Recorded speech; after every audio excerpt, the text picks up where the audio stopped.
So it feels like a lot of people are talking about this video that Ariana Grande made last night. Yeah. It was a really personal statement, Yeah. which she doesn't always do. You know, I think she's private in some ways. Well, she's filming Wicked, the musical, which is incredible, with Cynthia Erivo. And this was a picture that was posted, and then she took to TikTok. She was commenting because people, whenever they see a photograph, they like to make their comments about that picture. Yeah. And people have very strong opinions. And I got to tell you, I was like, what are they talking about? What are people, you know, concerned about? So what she did is she went and responded to some of these sort of negative criticisms on TikTok, or just even the comments at all about her body. Appearance. This is what she said. I know personally for me, the body that you've been comparing my current body to was the unhealthiest version of my body.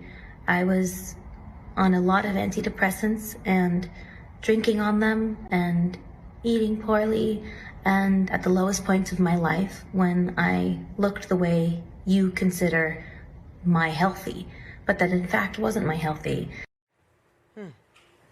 Wow. It's really interesting, and I think the reason why she did that is she said, you never know what someone is going through. Like, maybe stop just a beat before you write something, even if it comes with love, like, you know, is everything okay? We're concerned, et cetera. Whatever it is. I think it is that thing about judgment, and I think everyone is guilty of it in some way. Like, if you're in line at a grocery store and some person in front of you is throwing a fit and you're like, why is that person being so rude? You don't know that she just got a parking ticket. She doesn't have the money to pay it. She's wondering how she's going to do that and buy the groceries she has. You don't know the store. We don't know. We come in at the end of the story and we're judging based on like, why, that moment. Why would she snap? Or what's that lady doing on the street? That person snapping at her kid. And you're like, you don't know what happened prior to that moment. You know what? In fact, I read this beautiful thing that to sort of teach empathy, which not everybody is born with. You think of, pretend you're in a taxi and somebody's rude. You think either of that person as a child, that everybody was a child, see him or her as a beautiful child, and it slowly sort of brings the temperature down. Right, picture them at like 3 years old, 4 or years old. Yeah, that's a good one. Or I sometimes think of people as parents. Like, you know what, maybe he had news today about his child, even if he's not one. Right. But like that kind of stress. Who knows? Right. Imagine him holding a baby.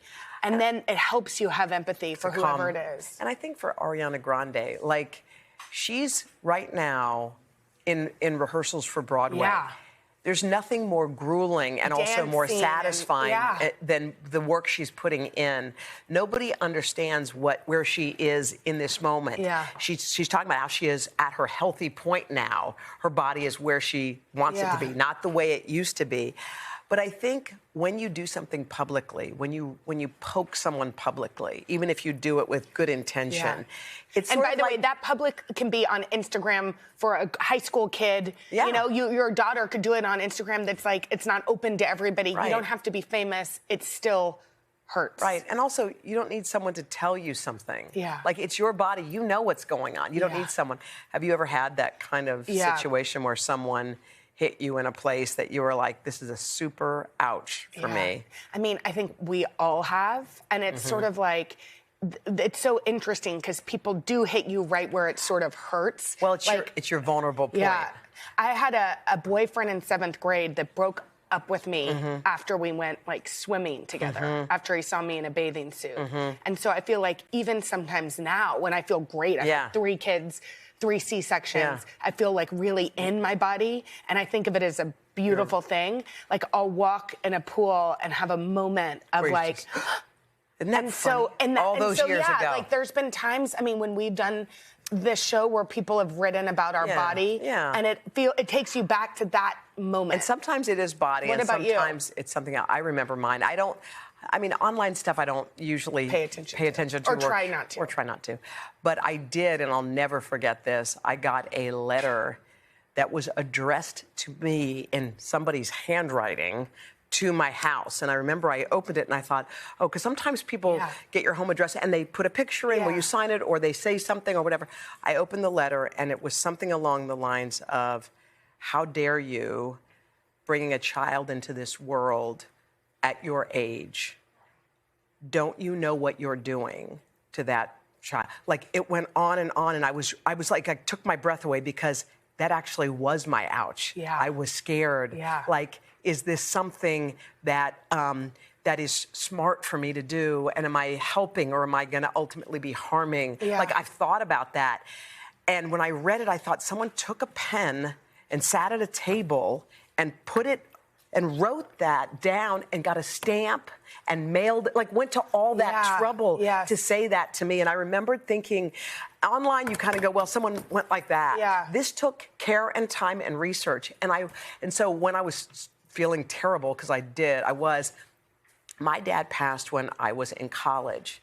And I remember thinking, we have our parents for a period of time. I know the foundation he left. I know it was worth every second of that time. So I thought about that too. But it can hit you in a place that where you're the most vulnerable. I feel like that's like the kind of cruelty of these, and whether it takes the care and time to mail it and do everything, it's like... Or just sending it. Or how can we teach our kids, or just even typing, the people that may have thought it was good intention? Right, I just was trying to help. Like, you look so thin, I want the best for you. Or like, we need to stop commenting on women's bodies. Enough. Period. Yeah. You said it perfectly. We're in our bodies. We know. When someone says, oh, you look big, I'm like, I walk around in my body. I don't need you telling me what I already know. I know. I know that. I live here. But also, this is me. It's so much more about the way you look. Yeah. It's about the way you feel, which is what she's saying. Yes. Nobody knows what was going on with her. Right. So stop. Stop. You know? I agree. And I'm glad she said something. Yeah, me too.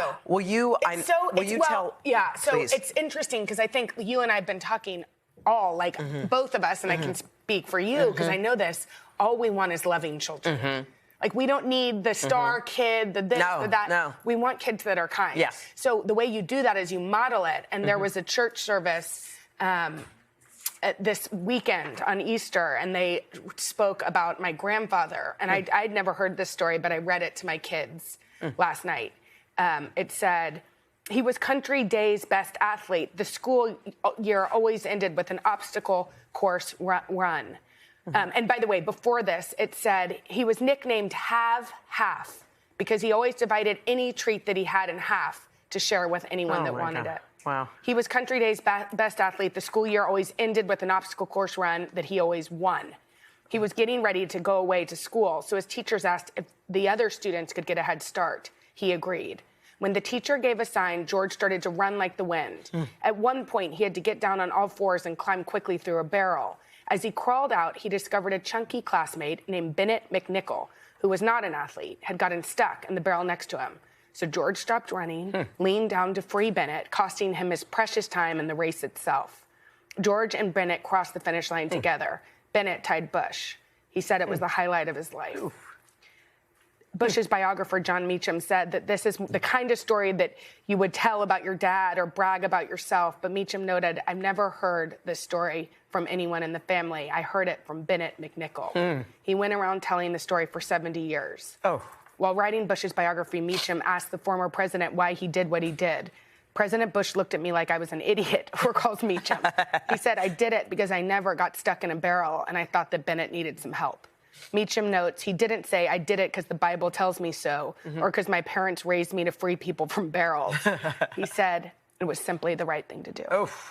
Oh my God, that is so beautiful. And you didn't know that story? Jeez. But I read it to my kids, and I don't know, like, if that's what you're supposed to do, but I want them to be the person that always helps somebody out of a barrel. Oh my God, that was so beautiful.